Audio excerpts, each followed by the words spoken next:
Assalamualaikum warahmatullahi wabarakatuh. Halo Sobat BK yang ada di studio maupun yang ada di rumah nih. Aduh. Ya, berjumpa lagi di Obras Hima BK, obrolan bersama Hima BK.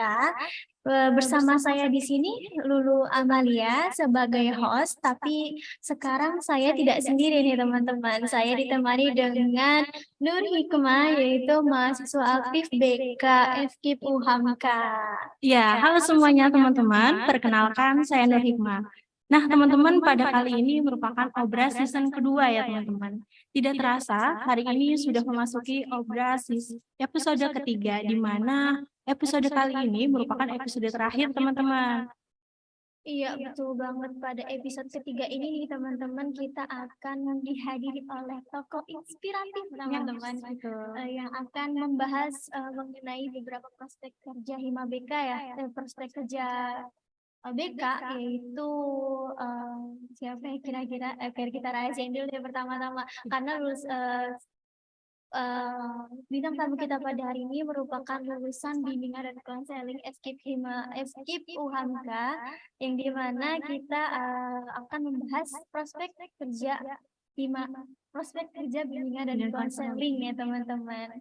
Nah, pasti teman-teman sudah penasaran kan? Hari ini spesial kami mengundang salah satu narasumber ataupun gestar yang tentunya sangat menarik dan bisa menginspirasi kita semua. Beliau merupakan lulusan atau wisudawan terbaik UHAMKA Prodi Bimbingan dan Konseling pada tahun 2017. Dan beliau sekarang merupakan seorang edukator, social activities, dan public speaker. Wah, betul banget. Siapa ya sosok di balik ini ya teman-teman? Kira-kira teman-teman penasaran juga nggak ya? Oke, tanpa berlama-lama lagi nih teman-teman, kita akan sambut bintang tamu kita pada hari ini, yaitu Kak Nabila. Assalamualaikum Kak Nabila. Assalamualaikum Kak Nabila. Waalaikumsalam warahmatullahi wabarakatuh. Masya Allah. Gimana nih Kak Nabila kabarnya Kak? Alhamdulillah baik ya teman-teman, sehat, bahagia dan excited sih ketemu teman-teman ya, juga Kak di sini. Nabila ya. Kita tadi ingin bertanya-tanya kepada Kak Nabila nih. Yang pertama pertanyaan kami gitu kan, apa sih, kita penasaran banget ini tentang kesibukan Kak Nabila sekarang gitu kan, karena Kak Nabila ini merupakan lulusan dari program studi bimbingan dan konseling FKIP UHAMKA. Boleh diceritain Kak gimana kesibukan Kakak? Oke teman-teman, suara Kabila kedengeran nggak sekarang? Oke, alhamdulillah terdengar. Oke, jadi kebetulan Kabila itu kan baru pindah ya dari Jakarta ke Pontianak setahun yang lalu. Dan setahun yang lalu itu masih menjadi guru di salah satu favorite school di Jakarta Selatan, dan sekarang itu Kabila jadi full time mami dan freelancer dan ngerjain beberapa project di NGO internasional sih, itu aja. Sama paling ngisi-ngisi materi di beberapa organisasi yang memang Kabila geluti. Wah, banyak sekali ya Kak kesibukan yang tentunya sedang Kakak tempuh sampai saat ini. Lalu boleh dong Kak diceritakan juga, sekarang Kakak lagi fokus dalam pengerjaan seperti apa sih Kak? Atau Kakak lagi fokus dengan kegiatan seperti apa? Sekarang lagi fokus menjadi ibu yang baik. Menjadi ibu dan istri yang baik ya. Nggak sih, di beberapa part masih terus belajar ya menjadi ibu, tapi kalau di kesibukan versi yang mungkin teman-teman ingin tahu, mungkin saya aktif di organisasi sih dan NGO. Oh, Masya Allah. Masya Allah sekali ya Kak, kegiatannya sangat tentunya bermanfaat sekali teman-teman. Selain merupakan ibu nih, jadi di luar juga Masya Allah banget semangatnya dengan Nabila. Semoga kita bisa menirukan ya yang benar-benar Kak Nabila terapkan. Iya, oke Kak Bila, yang kita tahu nih kan Kak Bila itu merupakan alumni dari program studi bimbingan dan konseling FKIP UHAMKA ya Kak Nabila ya. Boleh dong kita tahu nih alasan utama Kak Nabila akhirnya memilih program studi pada masa itu nih Kak. Gitu. Ketika memilihnya lu ya? Iya. Iya, ini tuh flashback ya teman-teman. Kabila tuh masuk di 2013, jadi eh, apa namanya, waktu itu mungkin sebagian teman-teman di sini merasakan nasib yang sama gitu kan, udah coba di berbagai macam PTN ya kan. Dan hampir putus asa dan segala macam gitu. Akhirnya banyak yang menyarankan bahwasannya UHAMKA adalah the best university in Jakarta, especially Islamic University gitu kan. Dan untuk kampusnya mungkin kita udah nggak diragukan lagi gitu ya. UHAMKA udah terdengar namanya di mana-mana gitu. Tapi kalau buat majornya, buat jurusannya gitu kan, it's depend on actually my parents gitu, karena tergantung dari orang tua aku. Jadi orang tua ngasih pandangan terhadap oh, jadi guru tuh enak loh, jadi guru tuh seru loh gitu kan. Terus kan kalau jadi guru kan berarti spesifiknya ke FKIP dong ya, FKIP. Nah FKIP kan gila gitu. Oh ya, jadi gurunya guru apa nih? Guru matematika, guru sejarah, guru apa? Waduh, kita nggak pintar hitung-hitungan gitu kan. Guru sejarah kita nggak pintar literasi sejarah juga dan segala macam gitu. Nah dan ternyata aku tuh interest memang di isu-isu yang berkaitan dengan manusia, dengan human, dengan behavior gitu kan. Dan ada beberapa mungkin pengalaman masa kecil yang relate banget dengan isu-isu manusia, psikologi dan segala macam gitu. Tapi karena kalau psikologi itu bukan masuk ke dalam FKIP gitu kan, jadi oh ada nih ternyata yang memang masuk ke dalam bisa jadi guru tapi belajar ilmu psikologi juga dan berkenaan juga dengan manusia gitu. Apakah dia BK, bimbingan konseling gitu kan, dan bisa jadi guru gitu. Dan kebetulan waktu itu Kabila juga pernah bertemu beberapa guru BK yang memang bisa dianggap sebagai jadi tauladan gitu. Jadi kayak my favorite teacher gitu. Jadi ya gak ada salahnya nih ya Kabila coba juga kalau jurusan BK interest juga ya, dan ternyata that's the best choice that I ever choose gitu. Benar-benar seru dan apa ya, nggak peres tapi I learn a lot of things from BK UHAMKA sih teman-teman. Wah, kalau dibilang berarti seru nih ya. Seru banget ya teman-teman. Lalu gimana sih Kak perasaan Kakak setelah menempuh atau lika-liku nih belajar di perkuliahan program studi bimbingan dan konseling FKIP UHAMKA ini Kak? Lika-likunya? Ya, kalau lika-likunya itu saya tuh hampir selalu enjoy the moment ya teman-teman, karena kebetulan saya juga kayak teman-teman Hima BK, kayak teman-teman yang lain yang dari awal masuk langsung berkenalan dan langsung masuk ke organisasi gitu. Saya ikut IMM, saya juga sempat ikut Hima gitu kan, saya juga sempat ikut beberapa komunitas di luar kampus gitu. Jadi selain belajar di prodi BK-nya sendiri, penunjang keilmuan lainnya itu di organisasi-organisasi yang saya ikuti tadi kan, yang teman-teman juga mungkin ikuti gitu. Nah, jadi banyak banget hal-hal yang berkaitan antara organisasi dan prodi gitu. Nah, di prodi kita mungkin mendapatkan banyak teori tentang manusia, tentang praktik-praktik organisasi, tentang praktik bagaimana nge-treat human, ya kan? Nah, kita belajar lagi nih praktik secara langsungnya di organisasi gitu. Jadi it's apa ya? It's like balance gitu. Jadi hampir karena balance itu, jadi menurut saya hampir setiap momen itu, baik itu di BK ataupun di organisasi itu saya enjoy gitu. Jadi walaupun mungkin banyak lika-liku, banyak hambatan segala macam, enjoy banget. Apalagi waktu itu kalau di BK sendiri, Kabila banyak ya teman-teman yang memang support untuk apa ya, membuat inovasi-inovasi di di setiap mata kuliah. Misalnya waktu itu kita PWP ya, pengembangan wawasan profesi. Kalau teman-teman di sini sekarang apa namanya? Kabila mungkin kurang update. Masih PWP juga kan? Nah, waktu itu kebetulan angkatan Kabila adalah angkatan PWP pertama yang memang ke luar negeri, dan itu waktu itu kita ke Malaysia gitu. Jadi kebetulan kan Kabila satu angkatan sama Kak Yunus, Kak Siti Nurleli, dan kayak ya, dan beberapa teman-teman lainnya di angkatan waktu itu gitu. Jadi kita alhamdulillah itu angkatan pertama yang memang bisa berangkat ke Malaysia untuk PWP gitu teman-teman. Jadi mungkin itu pengalaman yang luar biasa, dan walaupun ada agak nangis-nangis darah gitu ya dalam prosesnya, tapi sekarang rasanya manis aja gitu kalau udah dilewatin gitu teman-teman. Pokoknya. Baik. Intinya mah enjoy the moment ya, Kak Nabila dan teman-teman. Betul. Iya, walaupun emang nangis darah gitu. Iya. Tapi ya enjoy gitu ya. Gak lebay banget nangis darah gitu ya. Tapi itu istilahnya. Iya, iya, betul, betul. Betul, Kak Nabila. Iya. Lalu nih Kak, apa yang Kakak dapatkan dari banyak belajar gitu kan, terus juga banyak pengalaman-pengalaman Kakak gitu selama belajar Di program studi bimbingan konseling gitu kan, terutama di FKIP ini Kak. Boleh dong Kak diceritain gitu. Banyak banget ya teman-teman. Kalau mungkin orang-orang beranggapan kampus itu sekedar kampus, kalau Kabila justru menganggap kampus itu, apalagi UHAMKA, khususnya Prodi BK, itu adalah kampus kehidupan, yang dimana itu memang kalau kita serius menjalaninya, kita benar-benar fokus di situ, kita benar-benar hati kita full heart attention di situ gitu, itu akan bisa change our world gitu. Jadi Kak Bila juga nggak expect gitu kan, apa yang Kak Bila dapetin sekarang itu mungkin karena memang kerja-kerja keras kita ketika kita masih jadi mahasiswa gitu. Example, waktu itu ya Kak Bila mungkin bukan orang yang pintar-pintar banget, mungkin masih banyak orang yang IPK-nya 4 atau yang kayak profesor banget gitu, yang akademisi banget, yang risetnya bagus dan segala macem. But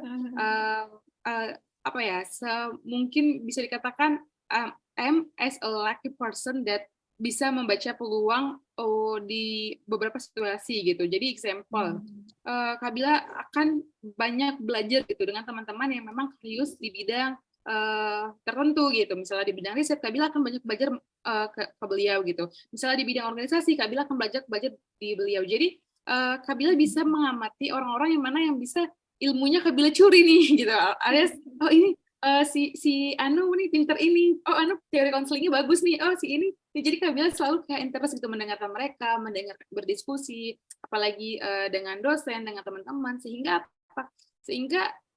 apa ya teman-teman, kayak kepake gitu ilmunya sejak sekarang. Jadi bukan belajar sekedar belajar dan ujian sekedar ujian, tapi bila jalanin waktu kuliah gitu kan. Terus impact-nya apa gitu? Ternyata setelah dipikir-pikir, ketika kita full heart attention tadi dalam proses belajar, baik itu belajar di teoritis di kelas atau di luar kelas gitu kan, ternyata yang kita dapatkan, salah satu benefit yang kita dapatkan adalah so many attention juga yang datang ke kita. Example attention seperti apa? Ini kan kelihatannya dengan dunia kerja ya, nggak tahu, bukan dibilang sombong atau apa, tapi hampir ketika Kak Bila lulus ya di 2017 dan segala macam, mungkin beberapa teman-teman yang kurang beruntung itu ngelamar kerja ya kan, tapi dengan mungkin qadarullah ya, dengan Allah juga gitu ya, karena Allah juga dengan melalui dosen, melalui teman dan segala macam, ada aja kerjaan itu yang malah melamar kita gitu teman-teman. Itu kan satu keberuntungan yang kayak, wah ternyata kerja keras kita selama ini langsung dibalas tuntas loh sama Allah gitu kan. Example, kita nggak perlu nyebar beberapa CV lagi ke sekolah-sekolah atau ke perusahaan-perusahaan, tapi justru kita direkomendasikan atau kita dilamar, lu mau nggak ngajar di sini, lu mau nggak kerja di sini misalnya gitu kan. Wah, jadi kita tinggal pilih nih, mana ini yang gajinya paling gede. Misalnya gitu ya. Enggak soal gaji ya, mungkin awal-awal untuk belajar dulu gitu. Tapi Kak Bila percaya hal-hal yang Kak Bila dapatkan dengan mudah di waktu baru lulus pertama kali itu bukan suatu hal yang kebetulan, melainkan suatu hal yang memang karena kita pelajari dari teori-teori di kelas dan di luar kelas gitu teman-teman, dan kita praktiknya dengan serius tadi. Itu sih kalau dari Kak Bila. Iya, wah sangat inspiratif banget ya teman-teman. Jadi kuncinya memang kalau kita banyak mengeksplor, tentu banyak yang kita dapat ya. Iya, betul. Baik Kak, kita lanjut ya Kak untuk nanya-nanya tentang apa sih dari apa yang sudah Kakak dapatkan dari program studi bimbingan dan konseling ini. Tentu banyak mahasiswa saat ini ketika menempuh dan selesai dalam perkuliahannya, mereka memutuskan untuk tidak melanjutkan dalam studinya. Tetapi berbeda dengan Kak Nabila yang mana memutuskan untuk melanjutkan tingkat pendidikannya, bahkan ke arah yang lebih tinggi, yaitu melanjutkan studinya di luar negeri. Lalu boleh dong Kak dikasih ataupun Kakak sharing-sharing sebenarnya motivasi terbesar Kakak ini untuk bisa terus-menerus belajar itu bagaimana? Ya, disclaimer dulu ya teman-teman, kebetulan Kak Bila belum melanjutkan di luar negeri, tapi Kabila memang mengikuti beberapa program di luar negeri, tapi itu bukan formal education, melainkan it's like konferensi ataupun summit ataupun youth camp gitu. Tapi it's also apa ya, juga belajar gitu ya, tapi bukan bukan belajar jenjang profesi like S1, S2, S3 dan segala macam, tapi after the program we make something gitu. Jadi dan itu juga proses bagian dari belajar ya. Tapi insya Allah doain juga mudah-mudahan kita bisa S2 atau S3 di luar negeri. Amin ya Allah. Jadi kebetulan kemarin baru pulang juga kan dari Rusia, yaitu mengikuti acara International Youth Camp. Nah, setiap Kabila habis berkunjung di negara-negara tertentu yang memang basicnya untuk conference, summit ataupun untuk youth camp ataupun untuk exchange segala macam, selalu ada hal-hal yang memang menyadarkan Kak Nabila kalau misalnya, oh gila ya, gue ternyata nggak tahu apa-apa gitu. Nah, hal keinginan itu tuh yang meningkatkan proses ingin tahu dan keinginan belajar kita untuk lebih dalam gitu teman-teman. Jadi semakin kita mengeksplor, semakin kita belajar sesuatu yang baru atau semakin kita menemukan sesuatu hal yang belum pernah kita dapatkan, itu semakin membuat Nabila kayak, oh ternyata ilmu gue masih dangkal ya gitu kan, oh ternyata gue belum ada apa-apanya gitu. Jadi never be arrogant gitu, jadi nggak pernah menjadi sombong karena merasa gila gue udah kesini, tapi no, bukan itu, tapi justru ketika dikasih kesempatan lagi, oh besok mungkin kemana ke Rusia, mungkin besok ke Azerbaijan, mungkin besok yang semakin bertambah negaranya ataupun eventnya gitu, malah menyadarkan, oh ternyata saya semakin bodoh ya gitu, oh saya ternyata benar-benar manusia yang belum paham apa-apa ya, jadi gitu teman-teman. So itu sih yang membuat rasa ingin apa ya, ingin terus belajar. Kenapa? Karena keep hungry gitu, keep hungry, keep stupid. Jadi you have to learn a lot of things gitu. Kalau nggak gitu, kita akan, kalau kita ngerasa oke, I'm full now, aku pinter sekarang, I'm smart now gitu, itu nggak akan jadi apa ya, nggak akan jadi motivasi kita untuk belajar. Dan saya satu sih yang memang saya ingat dari Bu Chandra ya, dosen kita, teman-teman pasti kenal. Beliau tuh berkali-kali mungkin bilang di beberapa mata kuliah, sebaik-baiknya manusia itu adalah manusia yang memang belajar sepanjang hayat gitu. Jadi belajar adalah it's never ending process ya kan. Belajar itu adalah proses yang tidak pernah berakhir gitu. Jadi dan itu bukan cuma diukur dari jenjang S1, S2, S3 gitu. Jadi dan bukan hanya melalui pendidikan formal gitu. Nah, itu sih yang menampar saya seakan-akan kalau misalnya kita diberi kesempatan, baik itu belajar di dalam kelas ataupun di luar kelas, grab it fast gitu, ambil aja gitu teman-teman. Karena apapun itu, ketika kita menikmati prosesnya, yaitu namanya belajar gitu. So, kalau memang mau jadi manusia yang terbaik, ya kan, kalau kata Bu Chandra ya, jadilah pembelajar sepanjang hayat, yang bahkan ketika kita sampai kakek nenek pun gitu, kita masih baca buku, kita masih berdiskusi, kita masih sharing, kita masih mau mendengarkan, dan that's my dream. Itu sih teman-teman. Baik, izin bertanya lagi ya Kak. Nah, dengan apa yang sudah Kakak sampaikan tadi, sebenarnya apa juga yang menjadi motivasi terbesar Kakak untuk terus belajar bahkan melanjutkan studinya sampai ke luar negeri? Seperti itu Kak.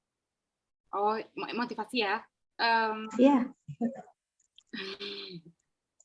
Apa ya, kalau misalnya dibilang motivasi sih sebenarnya pengen apa ya, be better ini sih, menjadi versi terbaik dari diri sendiri sih teman-teman. Gak ada motivasi eksternal atau apapun gitu, tapi pengen banget gitu, misalnya diri yang dulu tuh seperti apa, oh berarti yang sekarang tuh harus bisa lebih baik dari yang dulu gitu. Nah diri yang sekarang tuh bagaimana gitu kan, pengen gitu juga gitu, in the future ya harus better than now gitu. Jadi sebenarnya itu aja yang pengen apa ya Kak Bila reach gitu, sebagai apa ya, orang yang memang harusnya tinggi gitu, penasarannya tinggi. Dan kalau untuk luar negeri sih itu tadi, karena mungkin lebih ke suasana dan environment-nya aja sih. Tapi kalau misalnya tingkat kualitas dan segala macam, mungkin kita nggak kalah jauh juga ya. Indonesia juga punya universitas yang bagus-bagus juga gitu, tapi lebih ke environment-nya aja sih. Itu kalau ada. Oke, wah luar biasa sekali ya teman-teman, harus kita miliki juga motivasi seperti itu. Lalu Kak, boleh disampaikan dong Kak tips-tips atau motivasi untuk kita sebagai mahasiswa, terutama program studi bimbingan dan konseling untuk terus-menerus belajar dan menggapai apa yang kita inginkan. Oke teman-teman, sekarang tuh lagi hype ya, lagi hype banget nggak sih film tentang Buya Hamka gitu ya nggak sih? Iya betul sekali Kak. Aku juga pada ini ya ngebedah filmnya dan segala premisnya gitu ya teman-teman.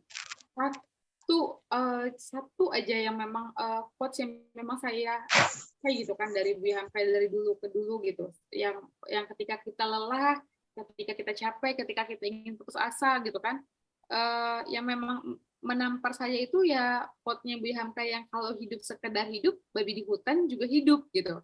Kalau bekerja sekedar bekerja, kera juga bekerja gitu kan. Nah, artinya teman-teman, maksudnya kalau bisa gitu, mahasiswa, khususnya mahasiswa BK gitu kan, apalagi mahasiswa yang aktif di organisasi gitu, jangan menjadi ya mahasiswa biasa gitu. Kalau teman-teman nggak harus jadi yang terbaik juga, paham ya? Jadi nggak boleh jadi mahasiswa biasa, tapi nggak harus jadi mahasiswa yang terbaik juga, tapi jadilah yang berbeda teman-teman. Gitu sih. Jadi selalu punya prinsip like, okay, if I cannot to be the best student, I can be different gitu kan. Mungkin kita bisa menjadi yang berbeda gitu. Nah, mungkin hal itu berbedanya di bidang apa? Ya itu tergantung passionnya teman-teman masing-masing. Karena setiap manusia itu kan unik ya. Kita belajar di BK gitu kan. Setiap manusia itu unik, setiap manusia itu adalah leader gitu kan, adalah pemimpin, dan kita punya passionate masing-masing gitu. So kita unik, kita hebat di versi kita masing-masing, kita baik di versi kita masing-masing. So, don't worry and don't be afraid untuk mencoba hal-hal yang memang itu impactful for other and for ourselves gitu sih kalau dari Kabila teman-teman. Dan apa ya, lagi-lagi satu kalimat yang memang belajar is never ending process itu ya memang harus terapkan gitu di dalam diri kita gitu, bahwasannya belajar itu ya nggak cuma S1 gitu, belajar itu nggak cuma S2, nggak cuma S3, tapi belajar itu adalah proses sepanjang hayat, yang mana setiap apapun yang kita lakukan, teman-teman moderator di sini membuat podcast, teman-teman Hima BK membuat program kerja, dan teman-teman audiens menyimak, dan itu adalah salah satu bagian dari proses belajar gitu kan. Dan mudah-mudahan diridhoi, dan dampaknya kita nggak tahu nih, 2-3 orang yang nonton, 5-4 orang yang nonton akan tapi ada membawa perubahan di dalam diri ataupun di orang lain, it's impactful gitu, itu akan merubah. Dan betapa hebatnya coba dalam satu proses perkataan dengan baik itu menjadi satu pembelajaran. Jangan bosan untuk belajar, apapun apapun narasumbernya, apapun prosesnya, ya we can learn a lot of things. Itu sih teman-teman. Nah, jadilah mahasiswa yang berbeda ya teman-teman. Jadi mahasiswa yang selalu unik, bagaimana sesuai dengan fashion yang kita miliki. Iya betul. Bagus banget kalau misalkan kita belajar ya harus nggak belajar aja berarti ya. Terus juga kalau misalkan jadi mahasiswa bukan mahasiswa biasa, tapi juga nggak harus jadi nomor 1 yang terbaik. Nggak juga harus jadi yang terbaik gitu kan.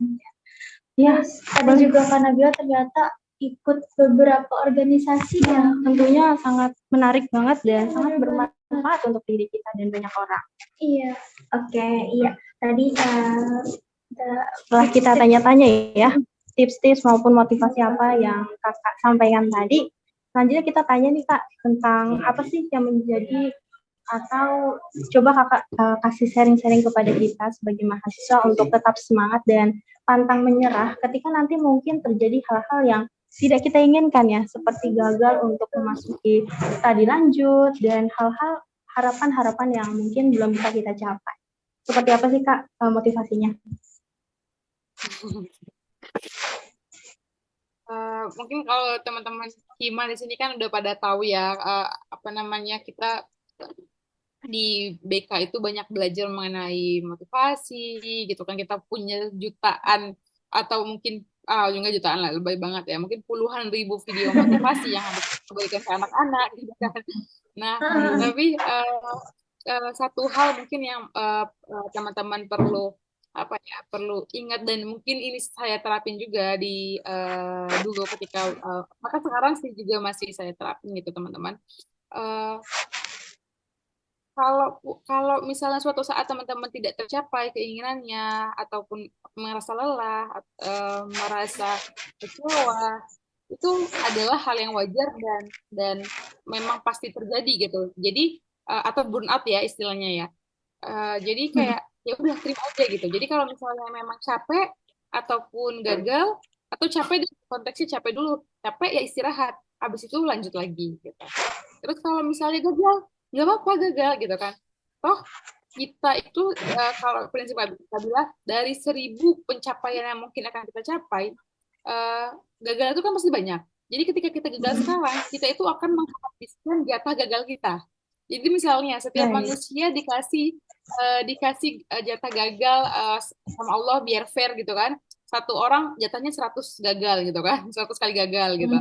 Nah, kalau kita gagal sekarang berarti kita tinggal 99 gagal lagi gitu kan.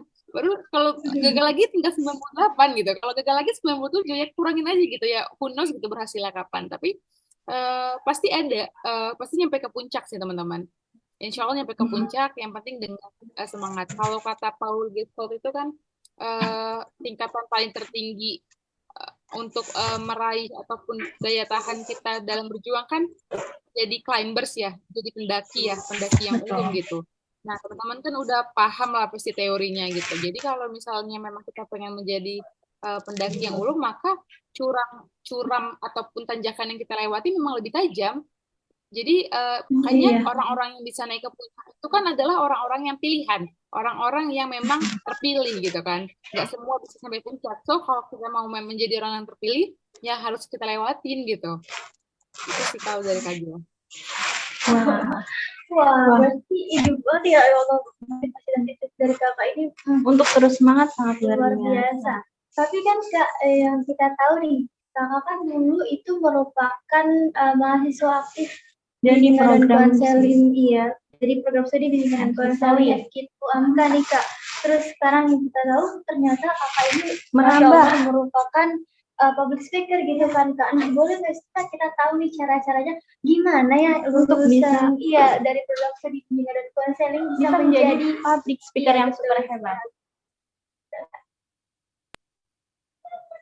Enggak teman-teman, aku nggak terlalu hebat, masih banyak lagi ini karena ala bisa karena terbiasa aja sih sebenarnya. Jadi kebetulan orangnya suka ngomong gitu kan, dan emang percaya dirinya over confidence bahkan gitu, sampai kadang-kadang takut nih kalau misalnya narsistik gitu ya, amit-amit nauzubillah min dzalik gitu ya. Tapi karena memang suka berbagi, suka belajar, dan memang tipikal orang yang kalau belajar itu harus diomongin supaya nangkep gitu kan perkataannya. Jadi ya Allah kasih jalan gitu untuk menjadi speaker gitu, untuk menjadi pemateri di beberapa bidang yang aku memang concern gitu. Dan baik itu di kerjaan yang sekarang kan juga di NGO kan, di NGO itu kan non-government organization, baik itu NGO internasional ataupun NGO nasional, itu juga aku divisinya kadang nggak jauh-jauh gitu dari nge-create event, jadi LO, jadi humas, yang memang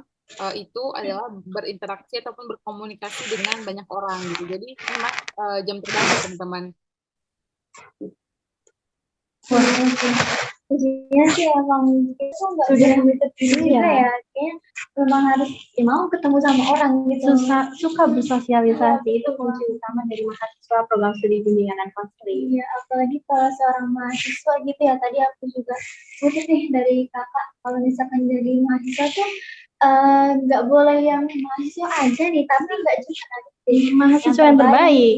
Nah, boleh nggak sih Kak berbagi itu kan pengalaman tadi kita juga tahu ya kalau kakak ternyata banyak banget ikut organisasi. Betul.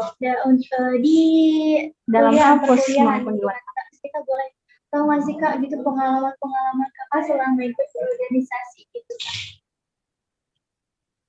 Oh, oke. Pengalamannya mungkin kalau dari kuliah ya, teman-teman. Kalau dari kuliah itu Kabila sering banget ikut lomba-lomba ya.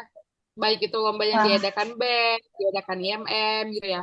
Lomba karya tulis, lomba karya tulis, lomba orasi, apa namanya, banyak sih. Jadi setiap pokoknya kalau kampus ngadain tuh Kabila tuh pengen, oh gue pengen ikut nih gitu. Bahkan di beberapa Wah. lomba karya tulis tuh Kabila pernah juga dapat hadiah sekitar yang itu angkanya yang besar ya, 2 juta. Kabila nggak expect tuh dapat gitu, Wah, dan itu Masya Allah. adalah Masya Allah. duit pertama itu dari kampus loh, dari BEM atau dari IMM itu kalau nggak salah. Dan itu pertama kali Kabila Android dari uang hasil menang lomba. Jadi kan makin semangat tuh ya. Nah setelah Iya, itu betul. upgrade diri, upgrade lagi. Ya tapi itu kan menangnya aja, yang kalahnya nggak dihitung. Menangnya mah 2-3 kali doang. Kalahnya ribuan kali gitu ya. Nah, Jadi itu lanjut ke tingkat nasional, lanjut ke tingkat internasional, ikut seleksi pemuda gitu kan, baik itu di Kemenpora, di nasional, dan ikut event-event di luar negeri yang memang requirement-nya ataupun memang persyaratannya itu harus bisa bahasa Inggris. Jadi aku belajar bahasa Inggris sudah lama banget ya teman-teman. Terus apa namanya, juga bikin esai supaya bisa apa? Supaya bisa keluar negeri gratis, belajar di luar negeri gratis. Jadi sebenarnya aku menjelajah beberapa negara baik di Asia, Eropa, Afrika itu bukan karena Nabila berasal dari keluarga yang kaya atau keluarga yang mampu gitu, tapi itu adalah karena keringat dan air mata yang udah kita lalui gitu kan. Jadi tidak ada yang gratis di dunia ini. Kalau kita bayar nggak pakai uang, ya kita bayarnya pakai keringat sama air mata, teman-teman. Berarti kan iya, keringat sama iya, air mata itu betul. apa gitu kan? Melalui Iya. orang lain tidur gitu, kita begadang belajar gitu. Orang lain mungkin nugasnya dijukuin, kita yang ngerjain tugas mati-matian gitu. Betul, betul. Apa ya? Memang selalu ada pilihan. Teman-teman tinggal pilih aja gitu. Pengen mau di convert zone atau keluar dari comfort zone-nya teman-teman. Gitu sih.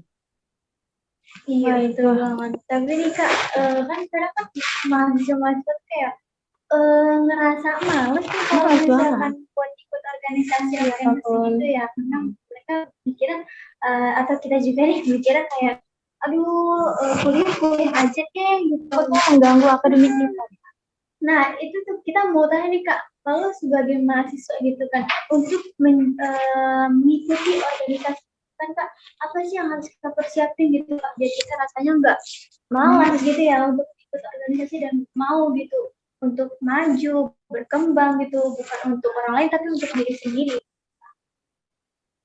Mungkin ini perlu disampaikan juga ya sama adik-adik gitu yang memang mau ikut organisasi segala macam itu.